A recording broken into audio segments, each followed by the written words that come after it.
मिरज फुटबॉलप्रेमी मित्रपरिवाराच्या वतीने आयोजित विश्वरत्न डॉक्टर बाबासाहेब आंबेडकर चषक 2026 अंतर्गत भव्य फुटबॉल स्पर्धेला छत्रपती शिवाजी महाराज स्टेडियम येथे उत्साहात सुरुवात झाली आहे। गेल्या 2-3 वर्षांनंतर ही स्पर्धा पुन्हा भरवण्यात आल्यामुळे मिरजकर फुटबॉल प्रेमींमध्ये विशेष उत्साहाचे वातावरण निर्माण झाले आहे।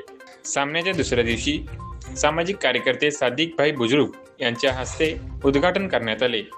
यावेळी संयोजक आबिद शेख, फहीम शेख, मलिक नायकवाडी, अली शेख यांच्यासह शब्बीर शेख, मुन्ना नायकवाडी, राजू कांबळे, सुगंध कांबळे, पीतर शेख, खलील शेख, शाबुद्दीन शेख, प्रशांत माने, रवी सदरे आदी मान्यवर उपस्थित होते। स्पर्धेतील सामने अत्यंत रंगतदार होत असून पंच म्हणून ॲडविन सर, दिलावर नरवडे, शशी साबळे, यश भोरे आणि सतीश शिकलगार यांनी काम पाहिले। आज खेळण्यात आलेल्या सामन्यात MNFC विरुद्ध कराड FC असा सामना झाला। या सामन्यात MNFC संघाने 2-0 असा शानदार विजय मिळवला।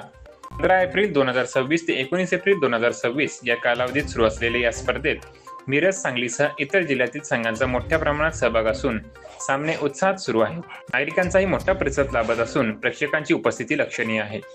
या स्पर्धेचा सर्वांगीण लाभ घ्यावा तसेच मोठ्या संख्येने उपस्थित राहून खेळाडूंना प्रोत्साहन द्यावे असे आवाहन आयोजकांकडून करण्यात आले आहे।